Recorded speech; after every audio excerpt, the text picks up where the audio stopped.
No vaya a esa cena, Patricia. Por favor, se lo suplico. La voz de mi abogado sonaba desesperada al teléfono. Eran las 3:42 de la tarde del 23 de marzo. Descubrí algo terrible sobre lo que planean hacerle mañana. Algo muy grave. Cancele todo. Invente cualquier excusa, pero no vaya a ese restaurante. Pero no le hice caso, porque era el cumpleaños número 36 de mi único hijo. Porque una madre no falla en momentos así. Porque pensé que tenía que haber un error. Mi hijo me amaba. Seguro el abogado estaba exagerando. 24 horas después, ahí estaba yo, parada frente a una mesa del restaurante La Cabaña, en la avenida Corrientes, con un regalo envuelto en papel dorado apretado contra mi pecho, mirando 3 sillas vacías que no debían estar ahí. El aire acondicionado estaba tan frío que mis manos temblaban. O tal vez no era el frío. Tal vez era ese nudo en el estómago que llevaba sintiendo desde la llamada del doctor Suárez. Algo no estaba bien. Lo sentía en los huesos. Mi hijo Sebastián estaba sentado al otro extremo de la mesa. Sonreía, pero era una sonrisa rara, una sonrisa que nunca le había visto antes. Vanessa, su esposa, estaba a su lado revisando su teléfono. Ninguno de los dos se levantó cuando llegué. Ninguno vino a abrazarme. «Hola, mamá», dijo Sebastián sin levantarse. «Llegas temprano, siéntate ahí». Señaló una silla frente a las 3 vacías. «¿Y esas sillas?», pregunté. «Pensé que éramos solo nosotros 3. Dijiste que era una cena familiar tranquila para tu cumpleaños». «Ah, sí, viene alguien más. Ya van a llegar». Su tono era casual, demasiado casual, como si estuviera hablando del clima. Me senté despacio. Las rodillas me dolían, la cadera operada todavía me molestaba cuando hacía frío. Puse el regalo sobre la mesa. Sebastián lo miró, pero no lo tocó. Vanessa ni siquiera levantó la vista del teléfono. El silencio era pesado, incómodo. Yo intenté romperlo. ¿Los chicos no vinieron? Pensé que Tomás y Luna iban a estar acá. No, los dejamos con la niñera. Esto es una reunión de adultos, respondió Vanessa sin mirarme. Una reunión de adultos. Qué forma extraña de llamar al cumpleaños de tu marido. Entonces los vi. A las 8:15 exactas, 3 personas entrando por la puerta principal del restaurante. Un hombre de traje gris con un maletín de cuero negro. Una mujer joven con carpeta bajo el brazo. Y otro hombre mayor con lentes que cargaba un sobre manila grueso. Los 3 caminaban directo hacia nuestra mesa, como si supieran exactamente dónde sentarse. Mi estómago se apretó. Se sentaron en las 3 sillas vacías. Ninguno me saludó. Ninguno sonrió. Sebastián los saludó con un gesto de cabeza. Vanessa guardó su teléfono y se enderezó en la silla. De repente parecía muy atenta, muy despierta. «Buenas noches», dijo el hombre del traje gris mirándome fijamente. Sacó una tarjeta de su bolsillo y la deslizó sobre la mesa hacia mí. «Señora Patricia Evangelina Moretti de Campos, ¿verdad?», asentí. No podía hablar. La garganta se me había cerrado. «Permítame presentarme. Soy el doctor Héctor Villanueva, director de la Clínica Psiquiátrica San Rafael». El mundo se detuvo. Clínica psiquiátrica. Las palabras resonaron en mi cabeza como campanas de funeral. Miré a mi hijo buscando una explicación, alguna señal de que esto era un malentendido, pero él miraba su plato vacío, como si fuera lo más interesante del universo, como si yo no existiera. La mujer joven abrió su carpeta. «Señora Moretti, soy la licenciada Romina Paz, trabajadora social del Juzgado de Familia número 7. Estamos aquí por un tema delicado que involucra su bienestar y su seguridad». El hombre mayor con lentes carraspeó. «Y yo soy el oficial de justicia, Mario Gutiérrez. Traigo documentación oficial del juzgado». Intenté levantarme, salir de ahí, correr, pero mis piernas de 61 años no respondieron. El bastón que siempre llevo desde la operación de cadera resbaló de mi mano y cayó al piso con un ruido seco que resonó en todo el salón. 3 mesas más allá, una pareja de ancianos dejó de comer para mirarme. Un mozo se detuvo con una bandeja en la mano. Todos me miraban. La vergüenza me quemó la cara como fuego. La humillación me cerró la garganta hasta que no pude respirar. Tranquila, señora, dijo el doctor Villanueva con esa voz suave que usan los médicos cuando hablan con locos. Nadie la va a lastimar. Solo queremos hablar. ¿Hablar de qué? Logré susurrar. Sebastián, ¿qué está pasando? ¿Qué es todo esto? Mi hijo finalmente me miró. Sus ojos estaban vacíos, fríos, como los de un extraño. Mamá, es por tu bien. Estamos preocupados por vos. Ya no podés vivir sola. Lo sabés. ¿Qué? Yo estoy perfectamente bien. Vivo sola hace 30 años sin ningún problema. La trabajadora social me interrumpió. Señora Moretti, su hijo nos informó sobre varios incidentes preocupantes. Olvidos frecuentes, confusión, comportamientos de riesgo. Hemos evaluado la situación y consideramos que necesita atención especializada. Eso es mentira, dije. Mi voz salió temblorosa, débil, como la de una vieja asustada. Y en ese momento me di cuenta. Eso era exactamente lo que querían, que pareciera una vieja loca asustada. Yo no tengo ningún problema. Mi cabeza está perfectamente clara. El oficial de justicia sacó papeles del sobre Manila, papeles con sellos, con firmas. Señora, aquí tenemos una evaluación médica que dice lo contrario. ¿Evaluación médica? Yo nunca fui a ninguna evaluación. Fue realizada por el doctor Ramírez en base al testimonio detallado de su hijo y de vecinos del edificio donde usted vive, explicó la trabajadora social. Mentiras, todo mentiras. Pero ahí estaban los papeles, oficiales, con sellos, con firmas de gente que ni siquiera me conocía decidiendo que yo estaba loca. Entonces Vanessa se inclinó hacia adelante y por primera vez desde que llegué me miró directamente a los ojos. Había triunfo en esa mirada, puro triunfo.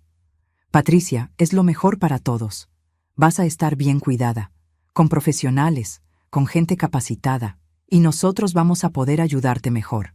Además, vivir sola en ese apartamento tan grande ya no tiene sentido para vos. Ahí estaba. La verdad. Como un cuchillo directo al corazón. No era por mi salud. Era por mi apartamento, por mis ahorros, por deshacerse de mí. El doctor Villanueva siguió hablando, pero yo ya no escuchaba las palabras. Solo veía su boca moverse. Solo sentía el peso del mundo aplastándome.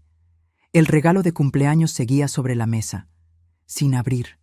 Nadie lo había tocado, porque nunca fue un cumpleaños. Era una trampa. Y yo había caído como una tonta. Mi abogado tenía razón. El doctor Suárez tenía razón. Pero ya era demasiado tarde. Ahora, permítanme detenerme un momento. Ustedes que me están escuchando ahora mismo. Ustedes que tal vez tienen hijos. Que tal vez sacrificaron años enteros de su vida por ellos. Que tal vez dieron hasta lo que no tenían pensando que era amor. Necesito que entiendan algo antes de seguir con esta historia. Necesito que sepan quién soy yo. ¿Quién era yo antes de esa noche maldita? Antes de que mi propia sangre intentara encerrarme como a un animal para robarme todo. Dejen un comentario si me están escuchando desde Argentina, desde México, desde Colombia, desde España o desde cualquier lugar donde las madres todavía significan algo. Porque esto que voy a contarles no es solo mi historia. Es la historia de miles de nosotras. De miles de ustedes que también dieron todo y recibieron traición a cambio. Me llamo Patricia Evangelina Moretti. Tengo 61 años recién cumplidos. Nací en Villa Crespo, Buenos Aires, en 1964. Mi padre era herrero, mi madre costurera. Aprendí a coser cuando tenía 7 años, sentada en un banquito de madera junto a la Singer antigua de mamá que todavía hacía aquel ruido de máquina vieja pero confiable. A los 16 años ya hacía vestidos de novia completos. A los 20 tenía mi primer taller propio en un local pequeño de 20 metros cuadrados. A los 26 me casé con Roberto Campos, un electricista bueno y trabajador que murió de un infarto masivo cuando nuestro hijo Sebastián tenía apenas 4 años. Quedé viuda, sola, con un niño pequeño, con un taller que apenas daba para comer y pagar el alquiler. Sin pensión porque Roberto trabajaba por cuenta propia y nunca nos alcanzó para pagar los aportes completos. Pero tenía estas manos. Miren sus propias manos ahora mismo.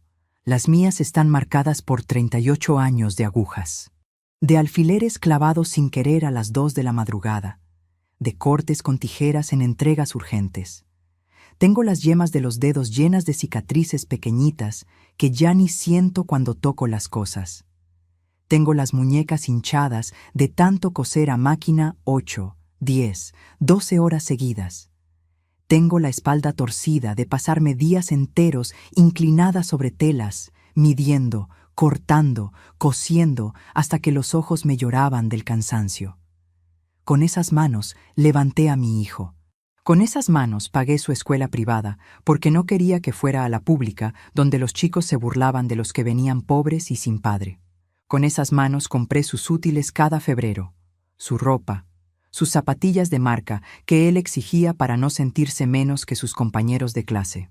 Con esas manos ahorré peso por peso, billete por billete, durante 23 años hasta juntar lo suficiente para comprar el apartamento de 85 metros cuadrados en Almagro, donde vivimos juntos, hasta que él se casó a los 28. 23 años, 840 meses trabajando sin parar, sin vacaciones, sin descansos, sin salir a bailar como mis amigas, sin comprarme ropa nueva, sin ir al cine, sin nada que no fuera trabajo y más trabajo. Todo para que mi hijo tuviera lo que yo nunca tuve: un futuro, una casa, oportunidades. Cuando Sebastián me dijo que se casaba con Vanessa, yo lloré de felicidad. Pensé que por fin tendría la familia completa que nunca tuvo. Pensé que yo podría descansar un poco, que tal vez podría cerrar el taller, jubilarme, disfrutar de mis nietos cuando llegaran. Qué tonta fui, qué ciega. Los primeros meses fueron buenos. Vanessa venía al apartamento 2 o 3 veces por semana. Tomábamos mate en la cocina. Ella me contaba de su trabajo en la inmobiliaria. Parecía dulce, parecía educada, pero yo empecé a notar cosas, pequeñas cosas. Cómo miraba mis muebles con desprecio, cómo preguntaba de manera casual cuánto valía el apartamento, cuánto pagaba de expensas, si la escritura estaba solo a mi nombre. ¿Cómo le decía a Sebastián en voz baja que ese barrio ya no era lo que era y que, con lo que vale eso, podrían mudarse a Palermo? Cuando nació Tomás, mi primer nieto, yo estaba en el cielo. Cuidé de ese bebé como si fuera mío. Vanessa volvió al trabajo a los 3 meses y yo me quedaba con el niño desde las 7 de la mañana hasta las 7 de la noche. Todos los días, sin faltar uno. Dejé el taller. Cerré después de 38 años. Las clientas lloraron. La señora Marta, que había sido mi clienta desde 1987, me abrazó en la puerta y me dijo: «Patricia, no hagas esto. Ese hijo tuyo te va a chupar la vida entera». No le hice caso.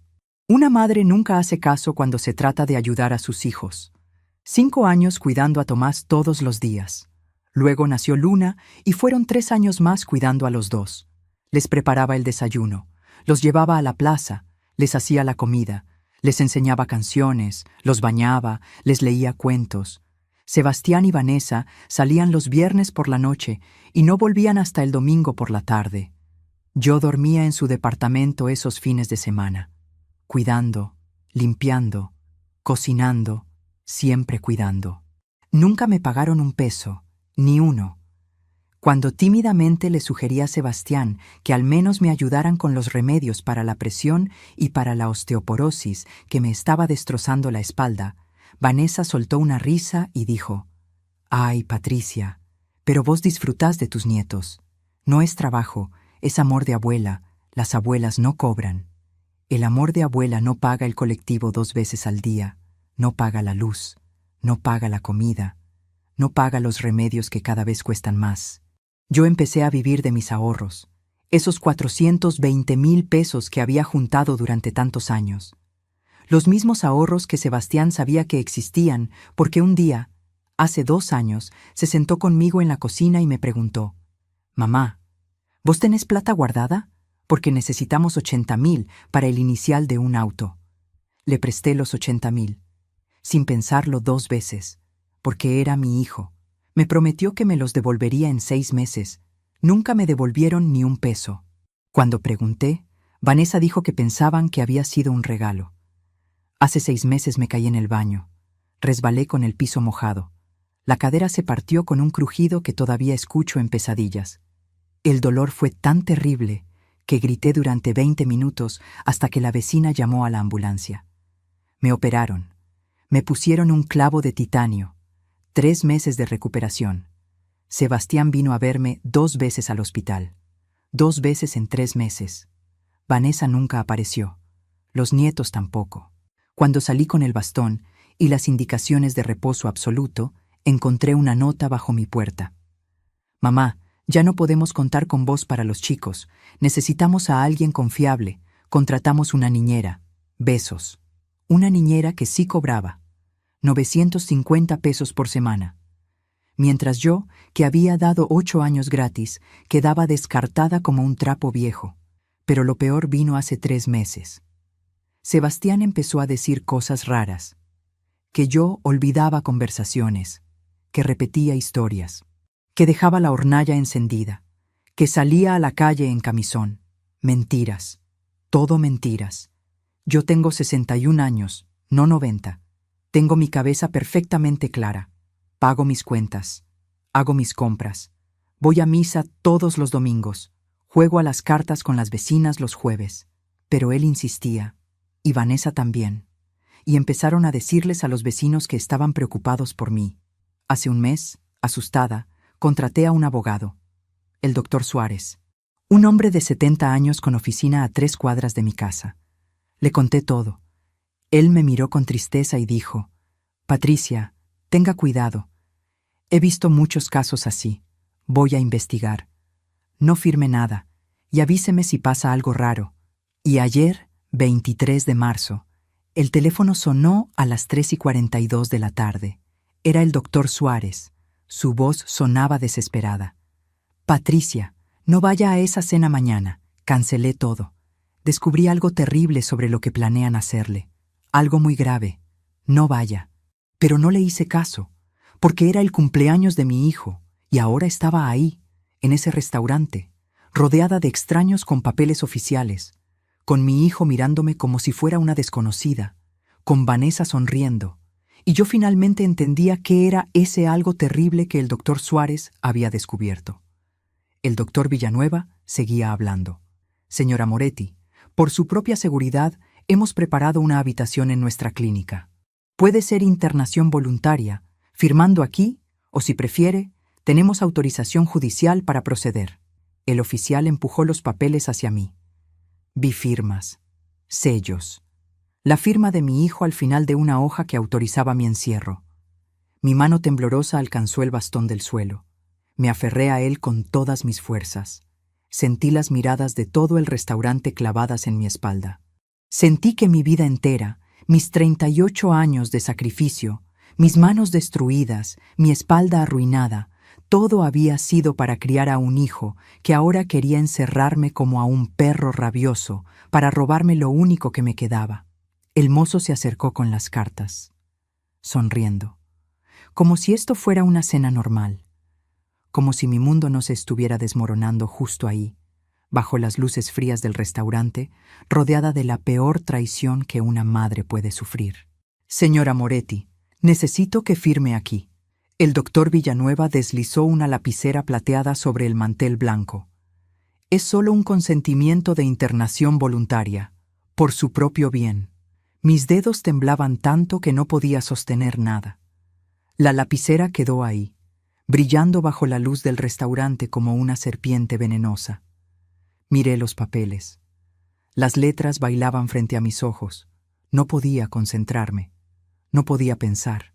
Solo podía sentir el peso aplastante de la traición cayendo sobre mí como una tonelada de piedras. No voy a firmar nada, susurré. Mi voz sonó débil, asustada, exactamente como ellos querían que sonara. Vanessa suspiró con impaciencia. Patricia, no seas difícil. Esto ya está decidido. Podés hacerlo por las buenas o por las malas. Miré a mi hijo. Sebastián, por favor, Mira a mamá, soy yo, la que te crió, la que te dio todo. ¿Cómo podés hacerme esto? Él ni siquiera parpadeó. Mamá, ya no sos la misma de antes. Te estás poniendo peligrosa para vos misma. Esto es por tu bien. Por mi bien. Esas palabras me sonaron tan vacías, tan falsas. Me levanté de la silla con dificultad. El bastón casi se me cae de nuevo, pero lo agarré fuerte. No voy a ningún lado con ustedes. Y no voy a firmar nada. El oficial de justicia se puso de pie también. Señora, si no acepta la internación voluntaria, tengo autorización para ejecutar la internación obligatoria. No se complique las cosas. ¿Que me van a encerrar por la fuerza? ¿En medio de un restaurante lleno de gente? Mi voz subió de volumen. Varias mesas más se giraron a mirarnos. El doctor Villanueva levantó las manos en un gesto de calma. Señora, por favor, siéntese. Nadie va a obligarla a nada ahora mismo. Pero debe entender que la situación es seria. Su hijo está muy preocupado. Podemos coordinar una evaluación en su domicilio mañana por la mañana. ¿Le parece más razonable? Era una trampa. Todo era una trampa. Pero necesitaba tiempo. Necesitaba salir de ahí. Necesitaba llamar al doctor Suárez. Está bien. Mañana. Pero ahora me voy a mi casa. Agarré mi cartera y el regalo de cumpleaños que seguía sin abrir sobre la mesa. Caminé hacia la salida con toda la dignidad que me quedaba. Cada paso me dolía. La cadera, la espalda, el corazón destrozado. Detrás de mí escuché la voz de Vanessa. Mañana a las 9, Patricia. No te hagas la que olvidaste. Salí a la avenida Corrientes. El aire de marzo estaba tibio. Había gente caminando, riendo, viviendo sus vidas normales. Y yo ahí, con 61 años, huyendo de mi propio hijo que quería encerrarme en un psiquiátrico para robarme todo. Tomé un taxi. Le di mi dirección. El conductor me miró por el espejo retrovisor. ¿Está bien, señora? Se ve pálida. Estoy bien, mentí. Durante todo el camino a casa pensé en cómo había llegado hasta acá. ¿En qué momento todo se había torcido tanto? Y me acordé de todo. Sebastián nació el 24 de marzo de 1989. Fueron 36 horas de parto. Yo tenía 25 años. Era joven, era fuerte, pero ese parto casi me mata. Se me complicó todo. Tuvieron que usar fórceps. Me desgarré tanto que necesité 52 puntos. El doctor me dijo después que había perdido tanto sangre que estuve a punto de no contarla. Pero cuando pusieron a Sebastián en mis brazos, todo el dolor desapareció. Era perfecto, pequeñito, con los ojos cerrados y los puñitos apretados. Mi hijo, mi bebé. Roberto estaba tan feliz que lloró. Tenemos un varón, Patricia, un varón fuerte como su viejo. Lo abrazamos juntos a los tres ahí en esa cama de hospital del público, donde te atienden como ganado, pero fue el momento más feliz de mi vida. Los primeros 4 años fueron buenos, difíciles, pero buenos. Roberto trabajaba de electricista todo el día y yo cosía en casa mientras cuidaba al bebé. No teníamos mucho. Vivíamos en un departamento de 2 ambientes en San Cristóbal, 30 metros cuadrados, un baño compartido con otros 3 departamentos en el pasillo. Pero éramos felices, éramos una familia. Sebastián era un niño hermoso, gordito, de cachetes rosados, siempre sonriendo. Aprendió a caminar al año y 2 meses. Su primera palabra fue mamá. Recuerdo ese momento como si fuera ayer. Estaba yo doblando ropa lavada y él gateando en el piso, y de repente me miró y dijo clarito, «Mamá». Lloré de emoción. Cuando Sebastián cumplió 4 años, Roberto murió. Infarto masivo. Cayó en plena obra donde estaba trabajando. Tenía 32 años. Era joven, era sano, pero el corazón le falló. Me avisaron a las 3 de la tarde. Llegué al hospital y ya estaba muerto, frío, tapado con una sábana blanca. No sé cómo sobreviví esos primeros meses. Sebastián lloraba preguntando por su papá. ¿Cuándo vuelve papá? ¿Dónde está papá? No sabía cómo explicarle que papá no iba a volver nunca más, que estábamos solos, que todo había cambiado para siempre.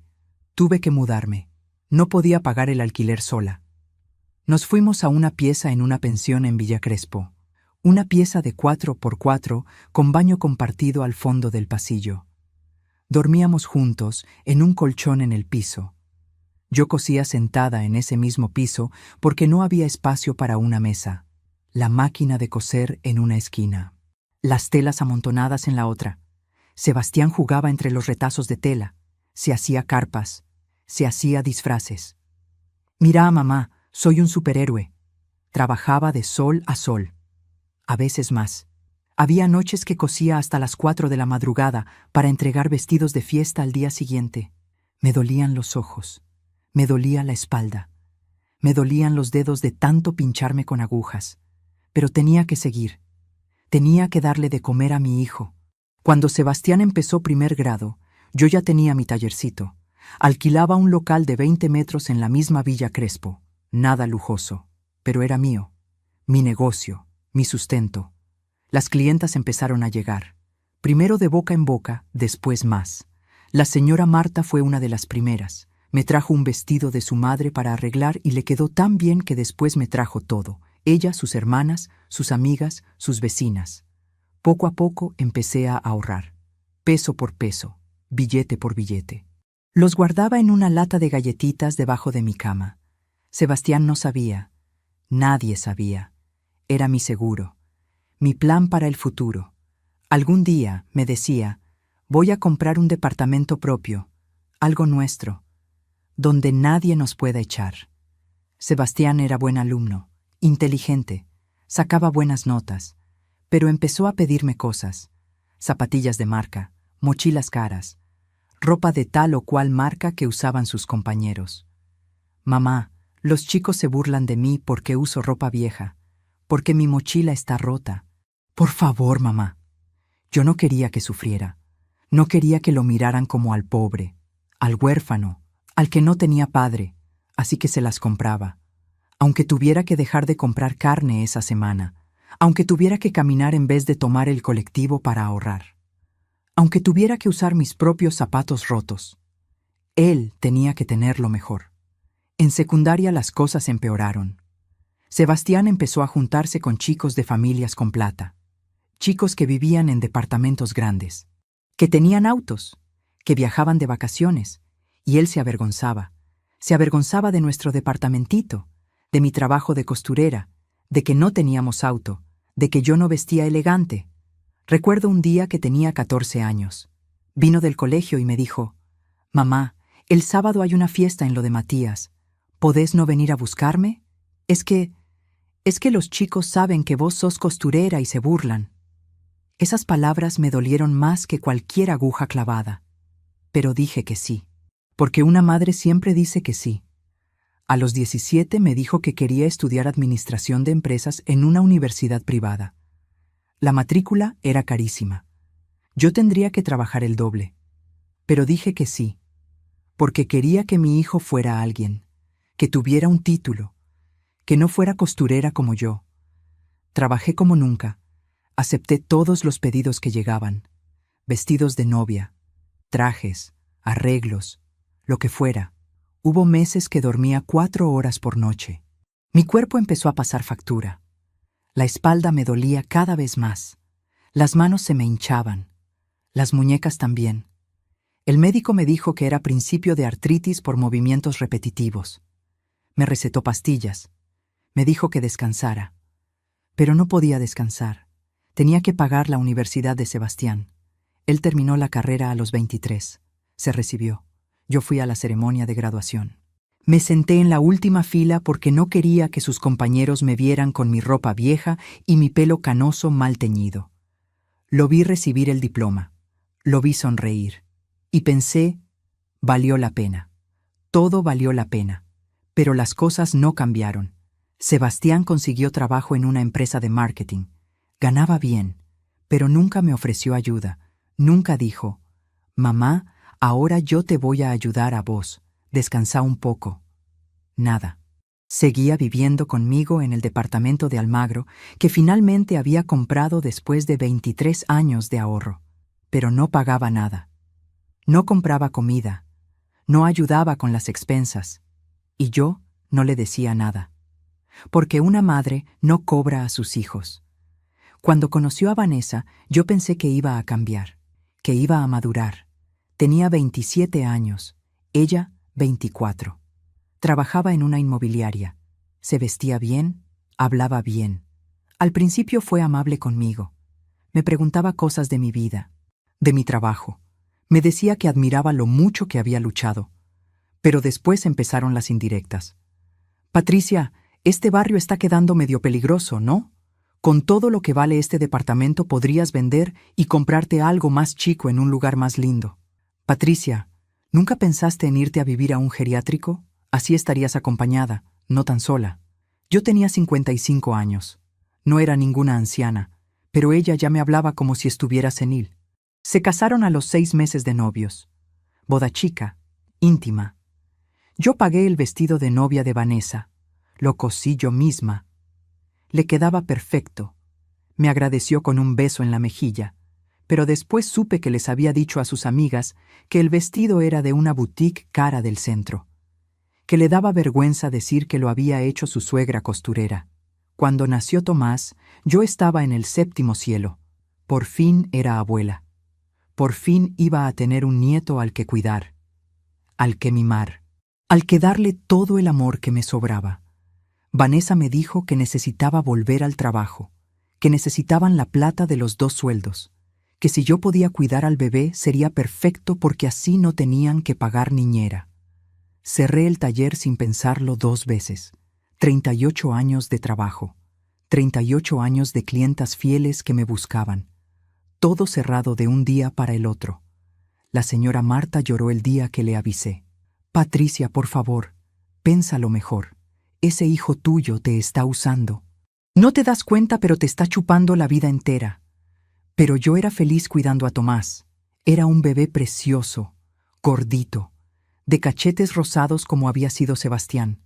Lo llevaba a la plaza todos los días. Le cantaba canciones, le preparaba la comida. Le cambiaba los pañales, le daba el biberón, todo. Vanessa llegaba a las 7 de la tarde, se duchaba, cenaba y se iba a dormir. No jugaba con el bebé, no lo bañaba, nada. Yo hacía todo, y los fines de semana se iban. Vanessa y Sebastián salían los viernes por la noche y volvían el domingo a la tarde. Yo me quedaba en su departamento cuidando a Tomás, durmiendo en el sillón porque no tenían cuarto de huéspedes, limpiando la casa, lavando la ropa de ellos, cocinando.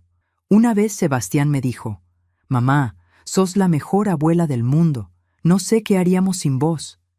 Esas palabras me llenaban el corazón.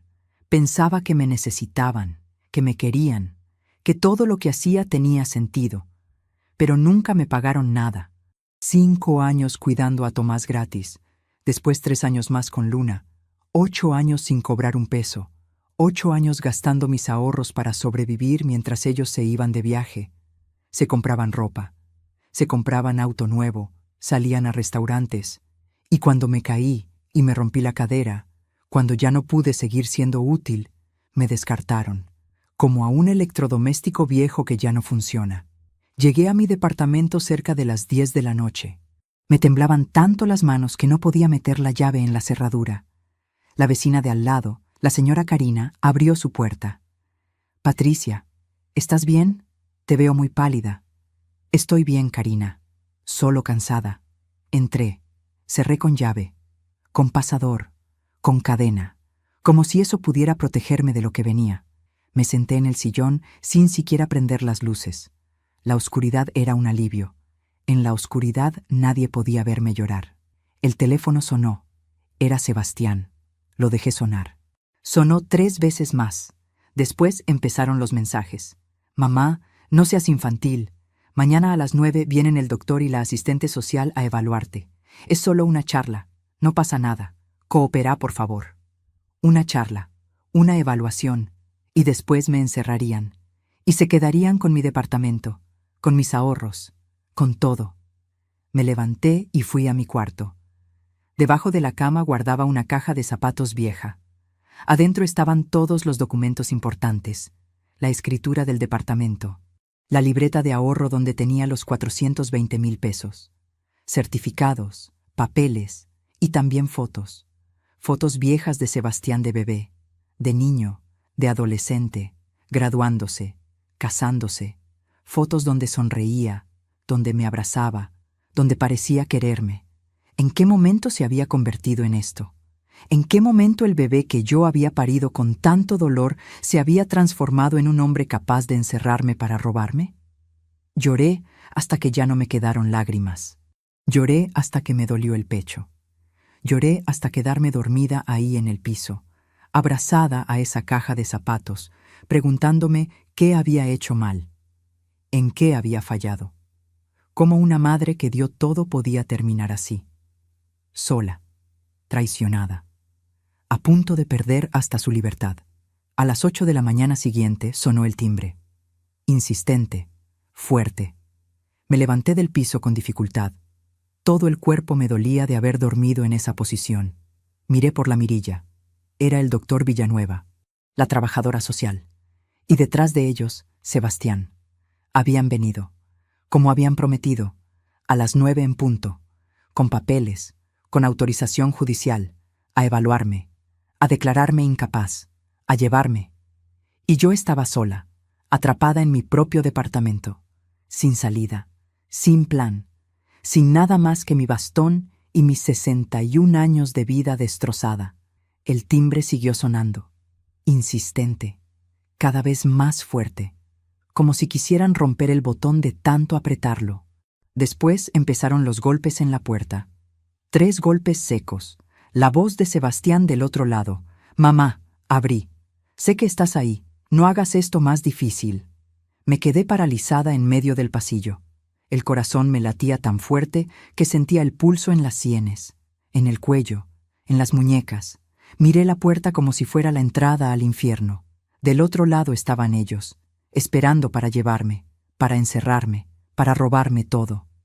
«Señora Moretti, soy el doctor Villanueva. Solo queremos conversar unos minutos, hacerle unas preguntas sencillas, nada más». Su voz sonaba tranquila, profesional, como si esto fuera algo normal, como si estuviera visitando a una viejita enferma que necesitaba ayuda. Pero yo no estaba enferma. Yo estaba perfectamente cuerda y sabía exactamente qué querían de mí. «No voy a abrir», dije con voz temblorosa. «Váyanse. No tienen derecho a entrar a mi casa». Silencio. Después escuché murmullos, voces bajas discutiendo algo. Entonces habló la trabajadora social. «Señora Moretti, tenemos autorización judicial para realizar esta evaluación. Puede ser de forma voluntaria o podemos solicitar que la policía nos acompañe para ingresar. Por favor, no nos obligue a hacer esto de la manera difícil». La policía. Iban a traer a la policía. Iban a romper mi puerta. Iban a arrastrarme como a una criminal, como a una loca peligrosa. Y los vecinos iban a ver todo. El edificio entero iba a enterarse. La vergüenza, la humillación total. Me senté en el piso del pasillo. Las piernas no me sostenían más. Sentí algo quebrarse dentro de mi pecho. No era el corazón. Era algo más profundo, más antiguo. Era la última esperanza de que mi hijo recapacitara, de que se diera cuenta de lo que estaba haciendo, de que el amor de madre significara algo para él. Pero no. Él estaba del otro lado de esa puerta, dispuesto a llamar a la policía contra su propia madre, dispuesto a verme arrastrada de mi casa, dispuesto a destruirme completamente con tal de quedarse con 85 metros cuadrados y 420,000 pesos. Los golpes continuaron, más fuertes. «Mamá, por favor, no seas terca, solo abrí la puerta. 5 minutos, nada más. 5 minutos. ¿Y después qué? Después me iban a hacer preguntas trampa para demostrar que estaba senil. Iban a torcer mis palabras, iban a escribir en sus papeles oficiales que yo estaba confundida, agresiva, paranoica, incapaz de cuidarme sola. Y con esos papeles me iban a encerrar». Me arrastré por el piso hasta el teléfono. Marqué el número del doctor Suárez con dedos temblorosos. Sonó una vez, 2, 3. «Por favor, atienda, por favor». Doctor Suárez al habla. «Doctor, soy Patricia. Están en mi puerta. Vinieron con papeles. Dicen que van a traer a la policía si no abro. No sé qué hacer. Tengo miedo. Las palabras me salieron atropelladas, entre sollozos. Patricia, escúcheme bien. No abra esa puerta. ¿Me escucha? No abra. Yo voy para allá ahora mismo, y voy a llamar al juzgado. Esos papeles que tienen no son legales. No pueden internarla sin una evaluación real hecha por un médico forense designado por el juzgado. Lo que están haciendo es ilegal. Aguante, voy para allá. Colgó. Los golpes seguían, cada vez más fuertes. Escuché la voz de Sebastián más alta ahora. Mamá, te juro que si no abrís en un minuto, llamo a la policía. Te lo juro. Y en ese momento algo se rompió definitivamente dentro de mí. No fue gradual, fue de golpe, como cuando se rompe un vidrio. Un segundo está entero y al siguiente está hecho pedazos en el piso. Basta, hasta aquí. Me levanté del piso con esfuerzo. Agarré el bastón, caminé hasta la puerta, pero no para abrirla. Me quedé ahí parada del otro lado mirando la madera, respirando hondo. Y algo cambió en mi interior. El miedo empezó a transformarse en otra cosa, en rabia, en furia fría, en determinación absoluta. Yo había construido mi vida de la nada. Había sobrevivido a la muerte de mi marido. Había levantado un negocio con estas manos destruidas. Había comprado este departamento peso por peso durante 23 años. Había criado un hijo sola en medio de la pobreza y el dolor. Había sobrevivido a todo. Y no iba a dejar que ahora me quitaran lo único que me quedaba. No sin pelear. Sebastián, dije con voz firme, clara, sin temblor. Escúchame bien, porque te lo voy a decir una sola vez. No voy a abrir esta puerta. Y si traes a la policía, voy a gritar en todo el edificio que tu madre está siendo secuestrada por su propio hijo para robarle su casa. Voy a hacer tanto escándalo que todos los vecinos van a salir. Van a ver lo que estás haciendo. Van a ser testigos. ¿Querés eso? ¿Querés que todo el barrio sepa que sos capaz de encerrar a tu madre para quedarte con su departamento? Silencio del otro lado. Un silencio largo, pesado. Entonces escuché a Vanessa. Es inútil, está loca de verdad. Llama a la policía de una vez. Pero Sebastián no llamó, porque sabía que yo tenía razón. Sabía que si hacía un escándalo público, todo se iba a complicar. La policía iba a hacer preguntas, los vecinos iban a hablar, y su plan perfecto se iba a desmoronar. Esto no termina acá, mamá, dijo finalmente. Vamos a volver, con la policía, con quien haga falta. No podés quedarte ahí encerrada para siempre. Escuché pasos alejándose. El sonido del ascensor.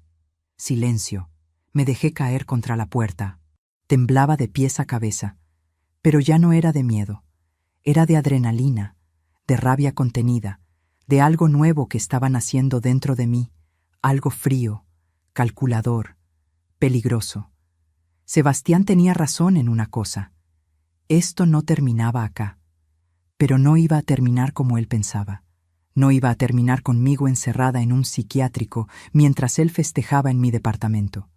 Me fui al cuarto, saqué la caja de zapatos de debajo de la cama. La escritura del departamento, la libreta de ahorro, todos los documentos. Los puse sobre la cama y los miré durante mucho tiempo. Esto era mi vida. 38 años de trabajo resumidos en papeles amarillentos y una libreta bancaria. ¿Qué era más importante? ¿Conservar estas paredes donde había vivido tantos años? ¿O conservar mi libertad, mi dignidad, mi derecho a decidir sobre mi propia vida? La respuesta era obvia. Cuando el doctor Suárez llegó media hora después, ya no encontró a la misma Patricia, asustada, que había llamado por teléfono. Encontró a una mujer de 61 años, sentada en su mesa de la cocina con todos sus documentos ordenados frente a ella. Una mujer con los ojos secos, con la mandíbula apretada, con una expresión que él no me había visto nunca. «Patricia, ¿está bien?» Llamé al juzgado. Como le dije, esos papeles no tienen validez. No pueden internarla sin... «Doctor», lo interrumpí. «Necesito que me ayude con algo. Algo urgente». Se sentó frente a mí. Me miró con atención. «Dígame, quiero vender el departamento. Rápido. esta misma semana si es posible. Y quiero transferir todos mis ahorros a una cuenta nueva que mi hijo no conozca. ¿Puede ayudarme con eso? Se quedó callado unos segundos. Después asintió despacio. Puedo.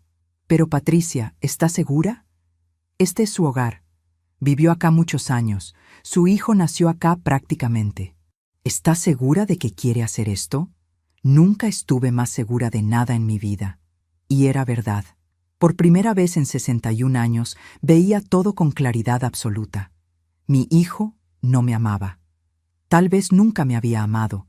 Solo me había usado. Me había exprimido como a un trapo hasta que ya no le servía. Y ahora quería descartarme y quedarse con lo poco que me quedaba. Pero yo no iba a permitirlo. No sin pelear. No sin darle una lección que nunca iba a olvidar. Está bien, dijo el doctor Suárez sacando una agenda. Conozco un escribano de confianza y una inmobiliaria seria que maneja ventas rápidas. No va a sacar el mejor precio, pero si necesita vender urgente, se puede. ¿Cuánto está pidiendo? Pensé rápido. El departamento valía alrededor de 850,000 pesos en el mercado normal. Pero yo necesitaba liquidez. Necesitaba cash rápido. Necesitaba poder moverme antes de que Sebastián se diera cuenta de lo que estaba haciendo. 700,000, pero en efectivo, y cierro en una semana máximo. El doctor levantó las cejas. Va a perder 150,000 pesos. No me importa, los necesito ya, y necesito desaparecer antes de que él vuelva con más papeles, con más mentiras, con más gente. El doctor Suárez me miró durante mucho tiempo. Había algo parecido al respeto en sus ojos, o tal vez admiración. Está bien, Patricia. Voy a hacer las llamadas. ¿Y después? ¿Qué va a hacer después de vender? ¿Tiene algún lugar a donde ir? La verdad era que no. No tenía familia. No tenía hermanos. Mis padres habían muerto hacía años. Mis amigas eran pocas y todas vivían en situaciones complicadas. No podía cargarles con mis problemas. Voy a irme, dije simplemente. Lejos, a otra ciudad, a otra provincia, no sé todavía. Pero lejos de acá, donde él no pueda encontrarme, donde pueda vivir lo que me queda de vida en paz. Sonaba triste cuando lo decía en voz alta. Una mujer de 61 años huyendo de su propio hijo, dejando atrás su ciudad, su barrio, su vida entera. Pero no había otra opción. Si me quedaba, Sebastián iba a seguir intentando internarme.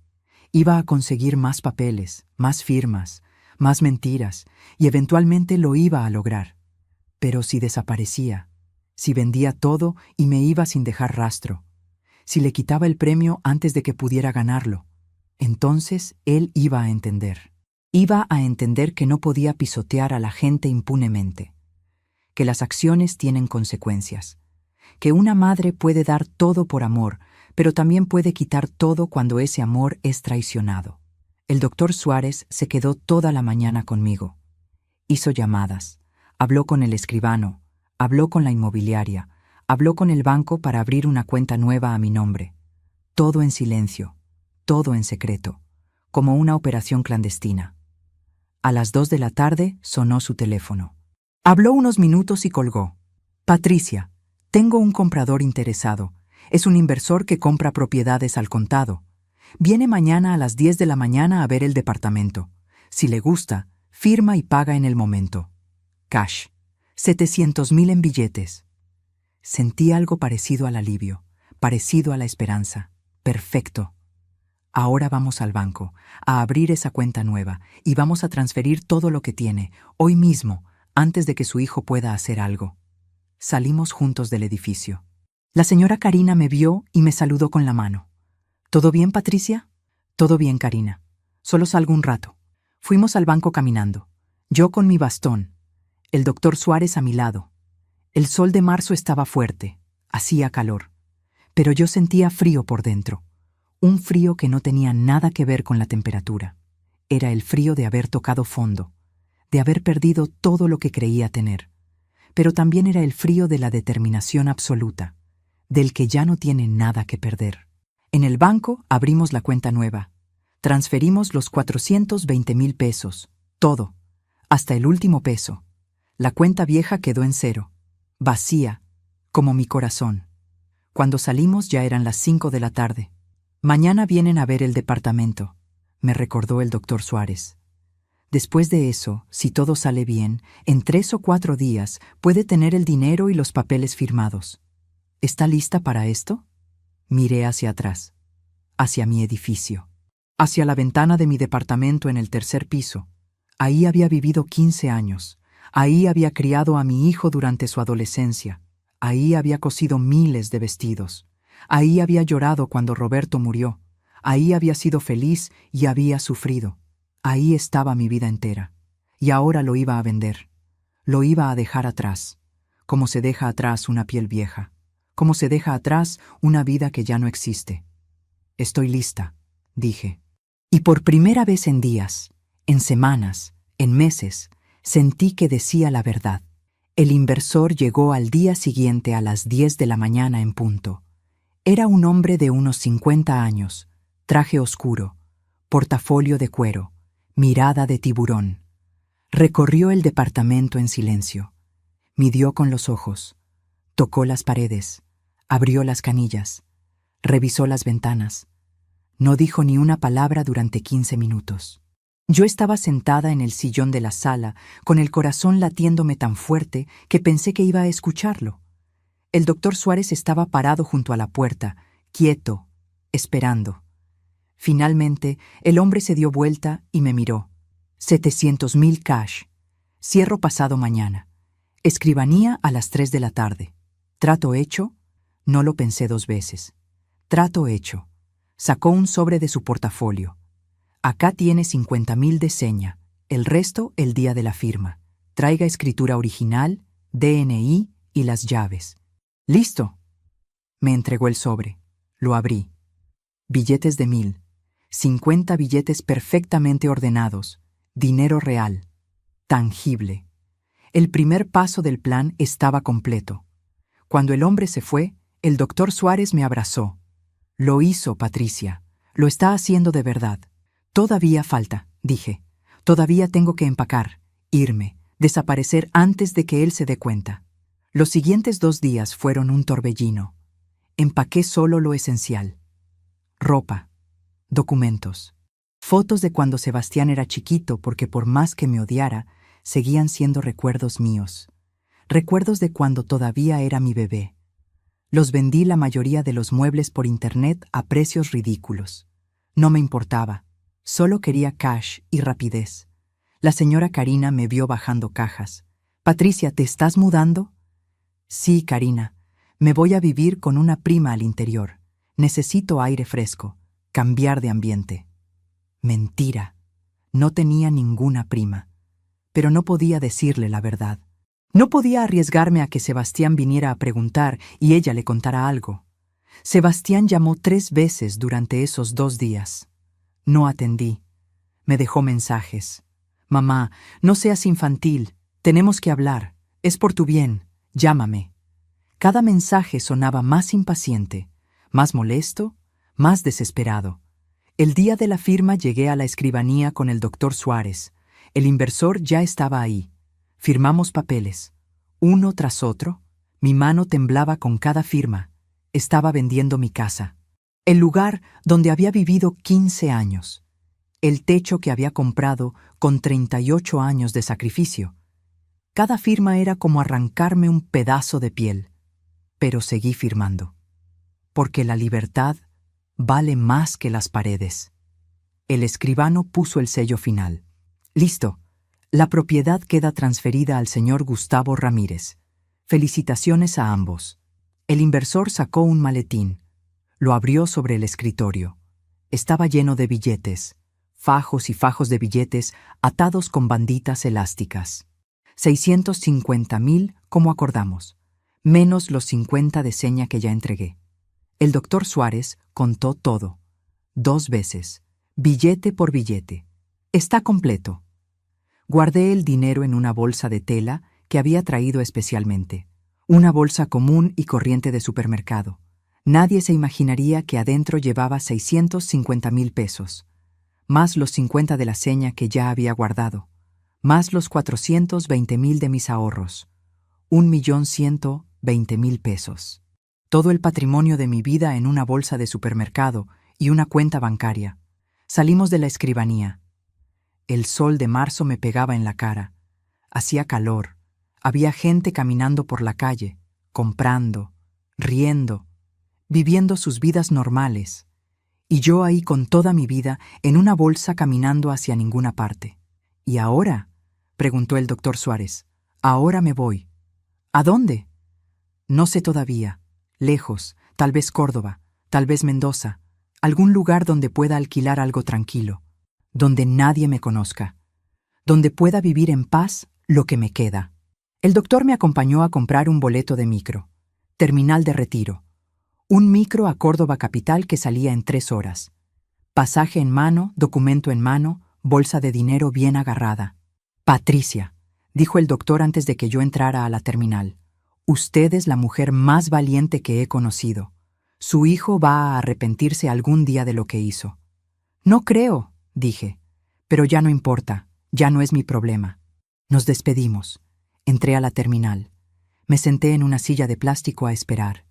3 horas larguísimas mirando el reloj, mirando la gente pasar, preguntándome si estaba haciendo lo correcto, si no estaba exagerando, si no debería darle una última oportunidad a Sebastián. Entonces sonó mi teléfono. Era él. Atendí. «Mamá, por fin atendés. ¿Dónde estás? Fui a tu departamento y está todo vacío.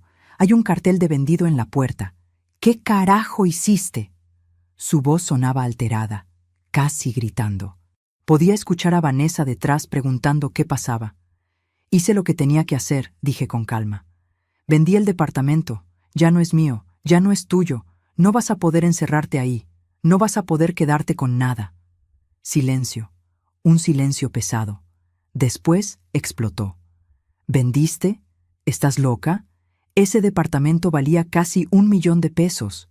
Era mi herencia. Era lo que me correspondía después de todo lo que hice por vos. ¿Lo que hiciste por mí? Repetí. La rabia me subió por la garganta como bilis. ¿Qué hiciste por mí, Sebastián? ¿Intentar internarme? ¿Robarme mi casa?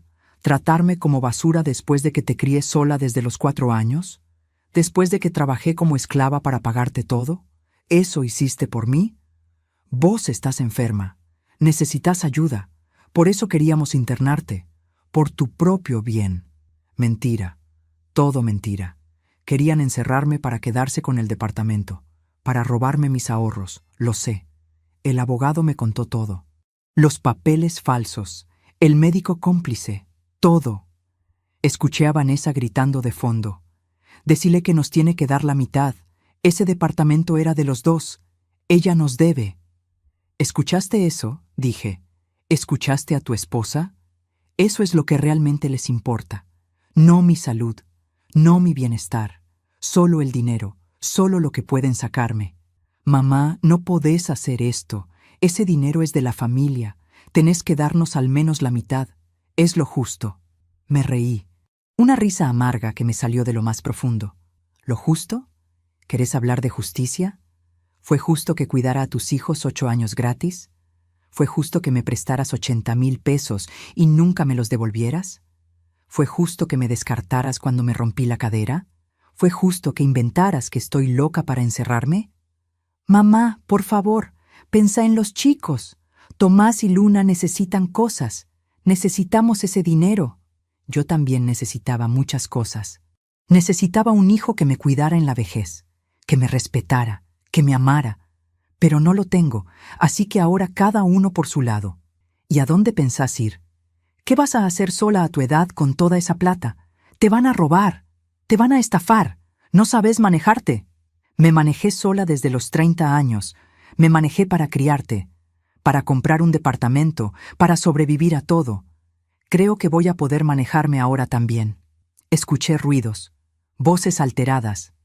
Después Vanessa agarró el teléfono.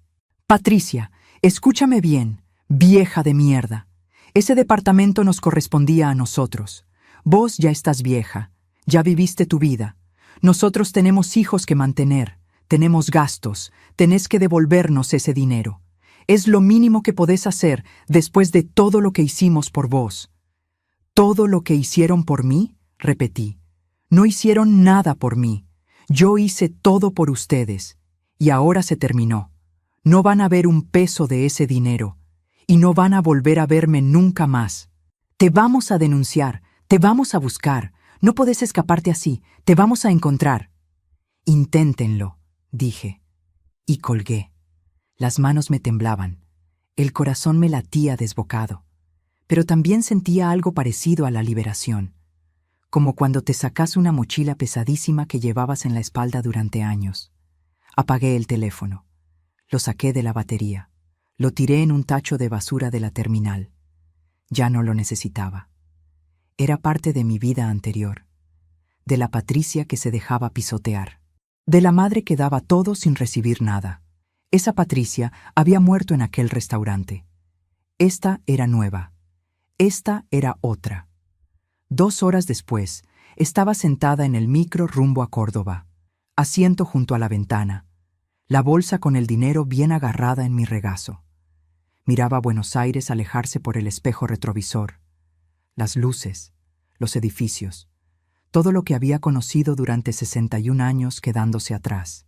No lloré. Pensé que iba a llorar, pero no salieron lágrimas. Solo un vacío enorme en el pecho. Y una pregunta que me martillaba la cabeza. ¿Qué madre tiene que huir de su propio hijo? ¿Qué clase de mundo es este donde una mujer de 61 años, que dio toda su vida por su familia, termina escapando en un micro de larga distancia con su vida en una bolsa de supermercado? El celular de la mujer sentada al lado mío sonó. Atendió. «Hola, mamita. Sí, ya estoy en el micro. Voy para allá. Quédate tranquila que llegó en 6 horas. Te amo. Chao». Colgó y me miró. «Voy a cuidar a mi mamá que está enferma. Tiene 82. Vive sola en Córdoba y ya no puede más». «Qué buena hija», dije. «Es mi mamá», respondió como si fuera lo más obvio del mundo. «Ella me crió. Me dio todo. Ahora me toca a mí». Tuve que mirar por la ventana para que no me viera llorar, porque eso era lo que debería haber sido. Eso era lo natural. Eso era lo justo. Pero mi hijo no era esa clase de hijo. Y yo nunca iba a tener esa clase de vejez. El micro paró en una estación de servicio a mitad de camino. Bajé a estirar las piernas. Compré un café en un vaso de plástico. Me senté en una mesa afuera a tomar aire fresco.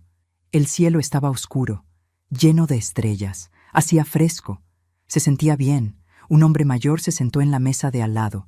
Tendría 70 y pico. Tomaba mate solo. Me miró y sonrió. «Linda noche, ¿no?» «Linda», respondí. «¿Va a Córdoba?» «Sí. ¿Y usted?» «También. Voy a ver a mis nietos. Hace 2 meses que no los veo y los extraño como loco». Se le iluminó la cara al hablar de ellos. Sacó el celular y me mostró fotos. «Mira, este es Mateo, tiene 6. Y esta es Catalina, tiene 4. Son mi vida entera». «¡Qué lindos!», dije. Y era verdad, eran hermosos. «¿Usted tiene nietos?» «Tengo 2, pero no los veo». «Ah, qué lástima. ¿Viven lejos?» «No, viven en Buenos Aires, pero las cosas se complicaron con mi hijo. Ya no nos hablamos». El hombre me miró con tristeza. «Qué difícil, ¿no? Los hijos a veces no entienden, no valoran hasta que es tarde. Pero bueno, usted hizo lo que pudo. El resto no es su responsabilidad». Esas palabras me pegaron fuerte. Usted hizo lo que pudo. Había hecho lo que pude. Había dado todo. Absolutamente todo. Y si no había sido suficiente, si mi hijo había salido así, no era mi culpa. No podía cargar con esa culpa el resto de mi vida. Volvimos al micro. Las últimas 3 horas del viaje las pasé durmiendo. Soñé con Sebastián chiquito, con sus cachetes rosados, con sus manitos agarrándose de mi dedo, con su risa. Desperté con lágrimas en la cara. Llegamos a Córdoba a las 6:30 de la mañana.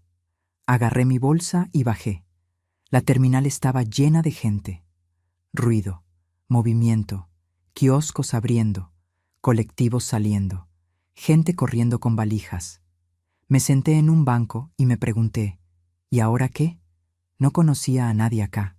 No tenía a dónde ir. No tenía plan más allá de escapar. Pero tenía 1.120.000 pesos. Tenía mi libertad. Tenía mi dignidad. Y tenía 61 años de experiencia sobreviviendo a todo. Iba a estar bien. De alguna forma. Iba a estar bien. Los primeros días en Córdoba fueron los más duros de mi vida. Peores que cuando murió Roberto. Peores que cuando cerré el taller. Peores que todo. Porque esta vez la soledad era absoluta. Total. Estaba en una ciudad donde no conocía a nadie. Sin familia. Sin amigos. Sin historia. Como si hubiera nacido de nuevo a los 61 años. Alquilé una pieza en una pensión del barrio de Alberdi. 4 paredes blancas, una cama, un placard, un baño compartido al fondo del pasillo. Me recordó a la primera pieza donde había vivido con Sebastián después de que murió Roberto. La misma pobreza, la misma soledad, como si hubiera vuelto al principio después de dar toda la vuelta. Pero esta vez era diferente. Esta vez tenía dinero. Esta vez tenía opciones. Esta vez huía para salvarme, no por necesidad. La primera semana casi no salí de la pieza. Me quedaba acostada mirando el techo, pensando, llorando a veces, preguntándome si había hecho lo correcto, si no había sido muy dura, si debería haberle dado una oportunidad más a Sebastián. Pero después me acordaba de esa mesa en el restaurante, de las 3 personas con papeles para encerrarme, de los ojos vacíos de mi hijo, de la sonrisa de triunfo de Vanessa, y la duda se me pasaba. La dueña de la pensión era una mujer de unos 65 años. Se llamaba Estela, una cordobesa de pura cepa, gorda, simpática, de esas que te hablan como si te conocieran de toda la vida. Un día tocó la puerta de mi pieza. «Nena, ¿estás bien? Hace una semana que no te veo salir casi. ¿Comiste algo?» «Estoy bien, Estela, solo cansada». «Cansada las pelotas. Vení, baja a comer algo. Te hice guiso». No me dio opción. Me agarró del brazo y me llevó a su cocina. Una cocina enorme con una mesa larga de madera donde comían todos los huéspedes de la pensión. Había 6 personas ese día. Un estudiante de 20 años, 2 trabajadores de la construcción, una enfermera, una maestra jubilada. Y yo. Estela sirvió el guiso. Humeante. Olía tan bien que se me hizo agua a la boca. Hacía días que comía solo galletitas y té en mi pieza. «Comé, nena, estás en los huesos». Comí, y mientras comía, ellos hablaban, reían, contaban chistes, se cargaban unos a otros. Y yo me sentí invisible, como un fantasma sentado en esa mesa. Alguien que existía, pero que nadie veía realmente. Entonces, la maestra jubilada me miró. «Vos sos nueva, ¿no? ¿De dónde venís?» «De Buenos Aires». «Ah, porteña. ¿Y qué te trae por Córdoba?» No supe qué decir. No podía contar la verdad. Era demasiado vergonzosa, demasiado dolorosa. Vine a cambiar de aire, a empezar de nuevo. «A tu edad empezar de nuevo es de valientes», dijo la maestra. Yo me jubilé hace 2 años y no me animé a cambiar nada. Sigo viviendo en la misma casa de siempre, con la misma rutina de siempre. Vos sos más corajuda que yo. ¿Corajuda? No me sentía corajuda. Me sentía rota, asustada, perdida. Pero había algo en las palabras de esa mujer que me tocó. Empezar de nuevo es de valientes. Tal vez tenía razón. Tal vez huir no era cobardía. Tal vez era valentía. Valentía de dejarlo todo atrás para salvarte a vos misma. Esa noche dormí un poco mejor. Al día siguiente salí a caminar por el barrio.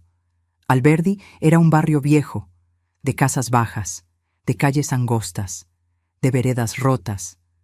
Había almacenes en las esquinas, panaderías, carnicerías, gente sentada tomando mate en las puertas de sus casas. Se parecía un poco a Villa Crespo, a mi barrio de la infancia. Me hizo sentir algo parecido a la nostalgia. Entré a un almacén. Compré algunas cosas básicas: fideos, arroz, lata de tomate, galletitas. La señora de la caja me miró y sonrió. «¿Sos nueva en el barrio?» «Sí, recién llegué hace una semana». «Bienvenida. Acá somos todos medio familia. Si necesitas algo, avisa nomás». Esa noche cociné en la cocina compartida de la pensión. Solo unos fideos con manteca, nada especial. Pero mientras revolvía la olla, me acordé de cuando cocinaba para Sebastián de chiquito, de cuando me esperaba sentado en la mesa con las piernas colgando porque todavía no llegaba al piso, de cuando me decía: «Mamá, sos la mejor cocinera del mundo, aunque solo le hiciera fideos con manteca». ¿En qué momento ese niño se había transformado en el hombre que quería encerrarme? Pasaron las semanas. Empecé a salir más, a caminar por el parque, a tomar sol en las plazas. Compré un teléfono nuevo con chip nuevo, un número que nadie conocía. Solo el doctor Suárez lo tenía por las dudas, pero no lo usaba casi. No tenía a quién llamar. Un día, caminando por el centro, vi un local de telas. Me quedé parada frente a la vidriera mirando los rollos de tela apilados, los hilos de colores, las cajas de botones, y sentí algo raro en el pecho, algo parecido a la nostalgia, parecido al dolor, parecido al amor. Entré. El olor a tela nueva me golpeó como una ola de recuerdos. 38 años había trabajado con telas, 38 años tocando, cortando, cosiendo. Era parte de mí, era mi identidad. ¿Puedo ayudarla?, preguntó la vendedora. Solo estoy mirando. Toqué las telas. Las acaricié. Mis dedos todavía recordaban. Todavía sabían distinguir el algodón del poliéster, el lino de la seda. Todavía sabían. Compré 3 metros de una tela celeste hermosa. No sabía para qué. No tenía máquina de coser. No tenía nada. Solo la compré porque necesitaba sentirla entre mis manos. 2 meses después de llegar a Córdoba, el teléfono sonó. Era el doctor Suárez. «Patricia, ¿cómo está?» «Bien, doctor. Sobreviviendo. La llamo para contarle algo. Su hijo vino a mi oficina hace una semana. El corazón se me aceleró. ¿Qué quería? Quería que le dijera dónde está usted. Le dije que no sabía, que no tenía contacto con usted. Se puso furioso. Amenazó con denunciarme. Le dije que no tenía nada que denunciar. Que usted es una mujer adulta con plena capacidad mental y que tiene derecho a irse a donde se le antoje sin avisarle a nadie». ¿Y qué dijo? Se fue gritando. Pero Patricia, hay algo más. Hablé con la señora Karina, su vecina del edificio. Me contó que Sebastián y Vanessa están teniendo problemas económicos serios. Al parecer, habían sacado un préstamo enorme contando con que iban a heredar su departamento. Pensaban venderlo y saldar deudas. Ahora se quedaron sin nada. Perdieron el auto. Tuvieron que mudar a los chicos a una escuela pública. Vanessa renunció a la inmobiliaria porque no le alcanzaba para pagar la niñera y dejó de trabajar. Sebastián está desesperado buscándola. Debería haberme sentido mal, debería haber sentido culpa, pero no sentí nada, solo un vacío. Es su problema, doctor. Ellos hicieron su cama, ahora que duerman en ella. Tiene razón, solo quería que supiera, y quería saber cómo está usted, si necesita algo. Estoy bien. Gracias por todo, doctor. De verdad. Colgué. Me quedé sentada en la cama de la pensión procesando la información. Sebastián estaba en problemas. Sebastián estaba sufriendo las consecuencias. Y yo no sentía nada. Ni lástima, ni satisfacción, ni culpa. Solo un enorme vacío donde antes había estado el amor de madre. 3 meses después de llegar a Córdoba, encontré un departamentito chiquito para alquilar. Un monoambiente en el barrio de Nueva Córdoba. 35 metros. Pero tenía cocina propia, baño propio, ventana grande con luz. Y era mío, solo mío. Me mudé con mis 2 valijas. Compré algunos muebles usados, una cama, una mesa, 2 sillas. No necesitaba más. Estela lloró cuando me fui de la pensión. «Te voy a extrañar, nena. Vení a visitarme». «Voy a venir, Estela. Te prometo». En el nuevo departamento empecé a vivir de verdad. Ya no solo a sobrevivir. Compré una máquina de coser usada. No porque necesitara trabajar. Solo porque la extrañaba. Porque coser era parte de mí. Cosí cortinas para mi ventana. Cosí un mantel para mi mesa. Cosí porque me hacía feliz. La vecina de al lado era una mujer de 50 y tantos. Mercedes, divorciada. Trabajaba de secretaria en un hospital. Un día me tocó la puerta. «Hola, soy tu vecina. Te traje unas facturas de bienvenida». Tomamos mate juntas, hablamos durante horas, le conté una versión editada de mi historia. Le dije que había enviudado joven, que había trabajado toda mi vida, que me había mudado a Córdoba para empezar de nuevo. No le conté lo de Sebastián. Era demasiado vergonzoso, demasiado doloroso. Mercedes me presentó a sus amigas, 4 mujeres de entre 50 y 60 años, todas con historias difíciles.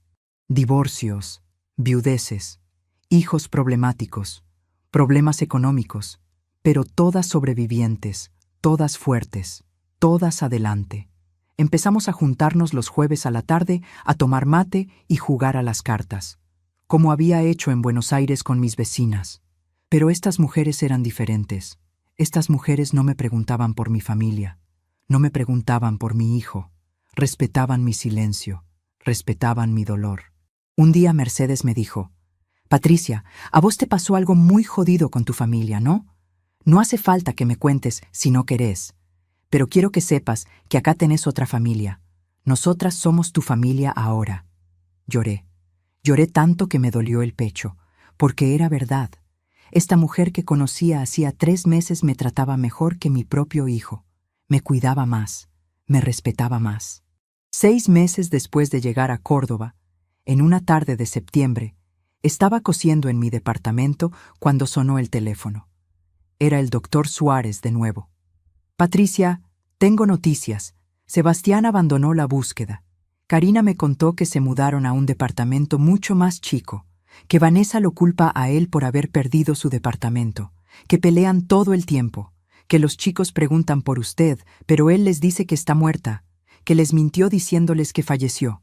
Les había dicho que estaba muerta. A sus propios hijos, a mis nietos, les había robado su abuela para no tener que explicar lo que había hecho. «¿Patricia? ¿Está ahí?» «Estoy», susurré. «Gracias por avisarme, doctor». Esa noche me senté en mi balconcito a tomar té. Miraba las luces de Córdoba brillando en la noche. Escuchaba los ruidos de la ciudad, los autos, las voces, la vida pasando. Y entendí algo. Estaba muerta para ellos, pero estaba viva para mí. Por primera vez en 61 años, estaba viva para mí. No era la costurera, no era la viuda, no era la madre sacrificada.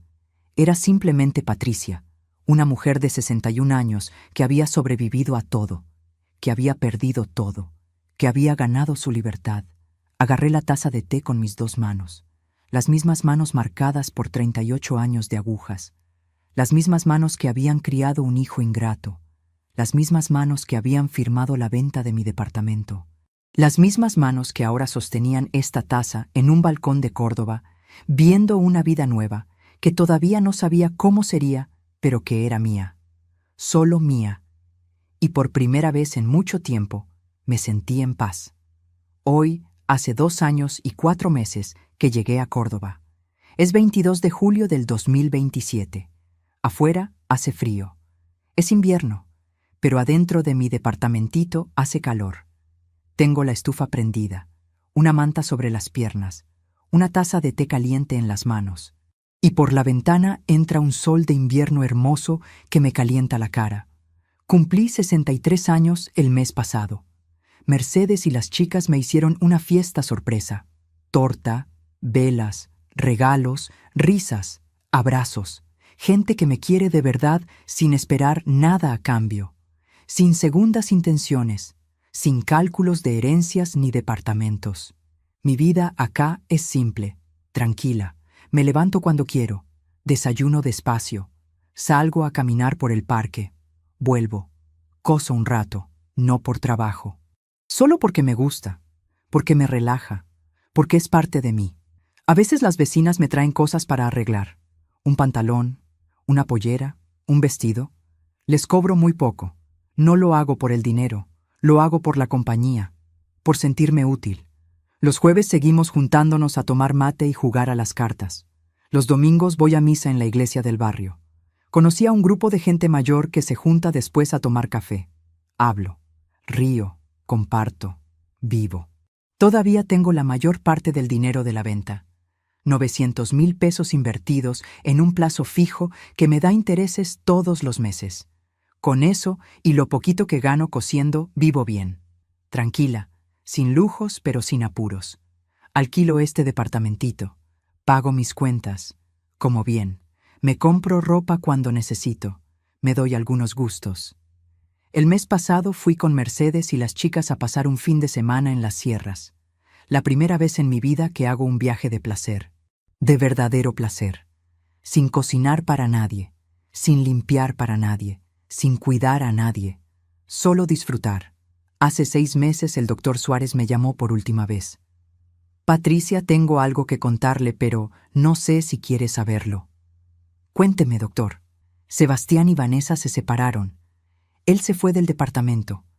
Vive en una pensión en Flores. Trabaja de vendedor ambulante en trenes. Vanessa se quedó con los chicos en un departamento chiquito que le paga el padre. Los chicos están grandes. Tomás tiene 10, Luna 7. Karina me dijo que Sebastián preguntó por usted otra vez, que quiere saber cómo encontrarla, que dice que se arrepiente. El corazón me dio un vuelco. ¿Que se arrepiente? Eso dijo. Pero Patricia, tenga cuidado. Puede ser verdad o puede ser que solo necesite plata. Usted lo conoce mejor que nadie. Yo no le di ninguna información. Solo le dije que estaba bien, que rehacía su vida lejos, nada más. ¿Y él qué dijo? Lloró. Dijo que había arruinado todo, que había perdido a la única persona que realmente lo amó, que era un desagradecido, un hijo de puta. Esas fueron sus palabras. Me quedé callada mucho rato, procesando, sintiendo. Doctor, ¿usted cree que es sincero? No sé, Patricia. La gente cambia cuando pierde todo. A veces para bien, a veces solo porque necesitan algo. Solo usted puede decidir si quiere darle una oportunidad o no. Esa noche no dormí. Estuve dando vueltas en la cama pensando. Sebastián llorando. Sebastián arrepentido. Sebastián diciendo que había arruinado todo. ¿Era verdad? ¿O solo era manipulación? ¿Necesitaba dinero y por eso me buscaba? Pero después me acordé de esa mesa en el restaurante, de sus ojos vacíos cuando me miraba, de la firma en los papeles de internación, de los meses que pasé cuidando a sus hijos gratis mientras él se iba de viaje, de las mentiras, del desprecio, de todo. Y entendí algo. No importaba si era sincero o no, no importaba si realmente se arrepentía, porque yo ya había cerrado esa puerta, ya había llorado ese duelo, ya había dejado ir a ese hijo, no podía volver atrás, no quería volver atrás. Perdonar no significa volver. Perdonar no significa dejar que te lastimen de nuevo. Perdonar significa soltar, dejar ir, seguir adelante sin el peso del odio. Y yo ya había perdonado. Pero desde lejos, muy lejos, le mandé un mensaje al doctor Suárez. No quiero que me busque, no quiero contacto, estoy en paz. Déjelo así.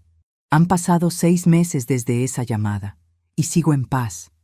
Hay días que pienso en Tomás y en Luna, en mis nietos que crecen sin mí, que me creen muerta. Eso me duele en el alma, pero no puedo hacer nada. Su padre decidió mentirles, su padre decidió robarles su abuela. Esa es su responsabilidad, no la mía.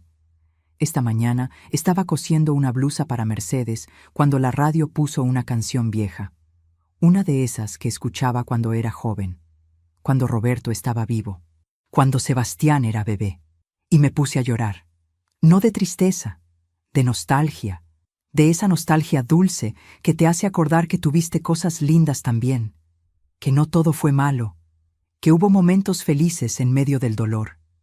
Y me acordé de Sebastián de bebé, de sus cachetes rosados, de su risa, de cuando me decía mamá por primera vez. Ese bebé era inocente. Ese bebé me amaba de verdad. El hombre en que se convirtió es otra cosa, otra persona, y puedo amar el recuerdo de ese bebé y odiar lo que hizo el hombre. Las dos cosas pueden ser verdad al mismo tiempo. Mercedes tocó la puerta a la tarde. Patricia, vení, vamos a tomar mate al parque, hace lindo. Fuimos. Nos sentamos en un banco, tomamos mate, hablamos de la vida, de los hijos. Ella también tiene problemas con su hija. No me habla hace 3 años porque se enojó porque Mercedes no le prestó plata para un auto nuevo.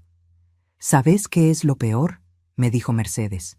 Que una se siente culpable, como si hubiera hecho algo mal, como si ser buena madre significara dejarse pisar. Yo también me sentía así, le dije. Me pasé meses preguntándome qué había hecho mal, en qué había fallado, pero después entendí algo. Yo no fallé. Yo di todo. Hice todo lo que una madre puede hacer. Si mi hijo salió así no es porque yo fuera mala madre, es porque él eligió ser mal hijo. Y esa responsabilidad es de él, no mía.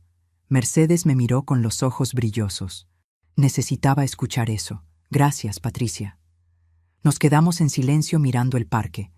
Había chicos jugando, madres empujando carritos, viejos caminando despacio, la vida pasando, y nosotras ahí, dos mujeres mayores que habían sobrevivido a todo, que habían perdido hijos pero ganado libertad, que habían aprendido tarde pero habían aprendido. Cuando volví al departamento, me senté en mi balconcito, agarré mi taza de té y me puse a pensar en todo el camino recorrido. 2 años y 4 meses desde aquella noche horrible en el restaurante. 2 años y 4 meses desde que mi vida explotó. 2 años y 4 meses reconstruyéndome pedazo por pedazo. ¿Fue fácil? No. Hubo noches llorando. Hubo días sin ganas de levantarme. Hubo momentos de soledad tan profunda que pensé que me iba a morir de tristeza. Pero seguí, porque no tenía otra opción, porque rendirse era dejarle ganar, era validar todo lo que había hecho, y yo no iba a hacer eso. ¿Me arrepiento? Tampoco, porque recuperé algo que había perdido hace mucho tiempo. Recuperé mi dignidad, mi derecho a decidir sobre mi vida, mi derecho a decir basta, mi derecho a poner límites. Y eso no tiene precio. Ahora quiero hablarles a ustedes que me escucharon durante todo este tiempo, a ustedes que tal vez están pasando por algo parecido, tal vez tienen hijos que los tratan mal, que los usan, que los desprecian, que solo los buscan cuando necesitan algo. Tal vez tienen familias que no los valoran, que no los respetan, que los hacen sentir como una carga. Quiero que sepan algo. Ustedes no son una carga. Ustedes son personas. Personas con derechos, con dignidad, con valor. No importa cuántos años tengan. No importa si ya no pueden trabajar. No importa si necesitan ayuda para algunas cosas. Eso no les quita su valor como seres humanos. Y otra cosa, dar todo por sus hijos no significa que ellos puedan pisotearlos. Ser madre o padre no significa ser esclavo. No significa aguantar cualquier cosa. No significa perder su identidad. Ustedes tienen derecho a poner límites, a decir no, a cuidarse a ustedes mismos también. Yo sé que es difícil, yo sé que duele, yo sé que van a sentir culpa, porque nos enseñaron que las madres y los padres tienen que aguantar todo, que el amor de padres es incondicional. Pero ¿saben qué? El respeto también tiene que ser incondicional. Y si sus hijos no los respetan, ustedes tienen derecho a alejarse, tienen derecho a protegerse, tienen derecho a vivir en paz, aunque sea lejos de ellos. No es egoísmo, es supervivencia, es amor propio, es dignidad. Si mi historia les sirvió de algo, si se sintieron identificados, si esto les dio fuerza para poner límites en sus propias vidas, entonces valió la pena contarla, porque ese era el objetivo. No hacerlos sentir lástima por mí, sino hacerles ver que se puede sobrevivir, que se puede seguir adelante, que la vida no termina a los 60, ni a los 70, ni a los 80. Dejen un me gusta si esta historia les llegó al corazón. Suscríbanse al canal si quieren escuchar más historias como esta, historias de personas reales que sobrevivieron a traiciones, que pusieron límites, que recuperaron su vida. Historias que les pueden dar fuerza a ustedes también. Y sobre todo, comenten. Cuéntenme sus historias. Cuéntenme qué les pasó, cómo lo superaron o cómo están luchando todavía. Porque esto no es solo mi historia. Es la historia de miles, de millones. Y cuando compartimos nuestras historias, nos damos cuenta de que no estamos solos, que hay otros que entienden, que hay otros que lucharon y sobrevivieron. Compartan este video con alguien que necesite escucharlo, con alguna amiga que está aguantando maltrato de sus hijos, con algún vecino que está siendo usado por su familia, con alguien que necesita saber que se puede decir basta, que se puede empezar de nuevo, que nunca es tarde para recuperar tu dignidad. Yo soy Patricia Evangelina Moretti. Tengo 63 años. Sobreviví a la viudez, al abandono, a la traición de mi propio hijo. Sobreviví a perderlo todo. Y acá estoy, viva, en paz, libre, tomando té en mi balcón en Córdoba viendo el sol de invierno, con amigas que me quieren de verdad, con una vida simple pero mía, solo mía. Y si yo pude, ustedes también pueden. Nunca lo olviden. Nunca es tarde. Nunca están solos. Y siempre, siempre, tienen derecho a elegir su propia paz por encima del maltrato de cualquiera, aunque sea su propia sangre. Gracias por escucharme. Gracias por estar acá. Y recuerden, su vida es suya, no de sus hijos, no de su familia. Suya. Cuídenla, protéjanla, vívanla. Hasta la próxima historia.